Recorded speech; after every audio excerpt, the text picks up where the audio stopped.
আসসালামু আলাইকুম গাইজ, আশা করি আপনারা সবাই ভালো আছেন। তো আজকে আবার চলে আসলাম ইন্ডিয়ার যে ট্যুরিস্ট ভিসা, মেডিকেল ভিসা নিয়ে একটু বিস্তারিত কথা বলবো। ভিডিওটা খুবই স্বল্প সময়ের জন্য, অর্থাৎ অল্পর ভিতরে আপনাদেরকে মূল বিস্তারিত জানিয়ে দিব। তো ভিডিওটা কেউই স্কিপ করবেন না, ভিডিওটা স্কিপ না করে দেখতে থাকুন, তাহলে বুঝতে পারবেন যে ট্যুরিস্ট ভিসা কবে থেকে চালু হচ্ছে, মেডিকেল ভিসা স্লট কীভাবে পাবেন, পুরো বিস্তারিত থাকছে ভিডিওতে। তো তার আগে একটা বিষয় বলে রাখি, চ্যানেলে নতুন হলে চ্যানেলটিকে অবশ্যই সাবস্ক্রাইব করে দেবেন এবং পাশে থাকা বেল আইকনটি অবশ্যই বাজিয়ে দিয়ে যাবেন এবং একটি লাইক করতে বলবেন এবং নেক্সট টাইম কী ধরনের ভিডিও চান সেই বিষয়ে কমেন্ট করে জানিয়ে দিবেন। অবশ্যই আপনাদের মতামত অনুযায়ী কিন্তু আমরা ভিডিও মেক করে আপনাদের সামনে রিপ্রেজেন্টিং করব। তো চলুন বেশি কথা না বাড়িয়ে চলে যাই মূল ভিডিওতে। তো মেডিকেল ভিসার যে বিস্তারিত আসলে এখনকার মতো কথা হচ্ছে মেডিকেল ভিসাটা নিয়ে, সেটা স্লটের সমস্যা। স্লটটা কবে থেকে পুরোপুরিভাবে চালু হতে পারে, যতটুকু বিস্তারিত আমরা পেয়েছি ঠিক ততটুকুই আপনাদেরকে আজকে আমরা জানাতে চলেছি।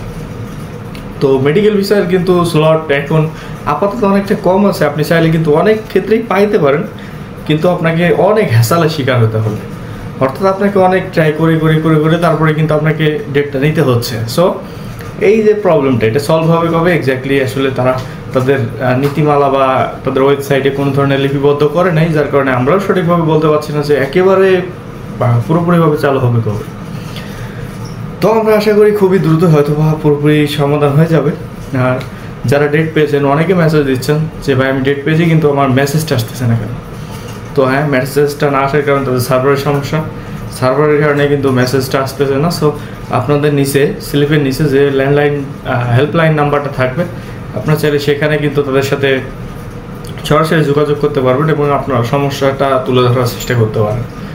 সো ট্যুরিস্ট ভিসা সম্পর্কে একটু বলি। ট্যুরিস্ট ভিসা আসলে বাংলাদেশ থেকে যতটা সীমিত করা হয়েছে, ঠিক ইন্ডিয়া থেকেও ঠিক ততটাই কিন্তু সীমিত করা হয়েছে। অর্থাৎ বাংলাদেশ থেকে ট্যুরিস্ট যেমন যেতে পারছে না ইন্ডিয়াতে, ঠিক তেমনই ইন্ডিয়া থেকেও কিন্তু ট্যুরিস্ট বাংলাদেশে আসতে পারছে না।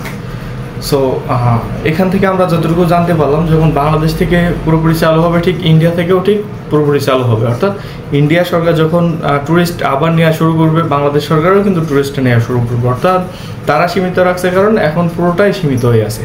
সো এটাই কিন্তু ছিল আজকের সব থেকে গুরুত্বপূর্ণ আপডেট নিউজ। সব ভালো থাকবেন, সুস্থ থাকবেন। আসসালামু আলাইকুম।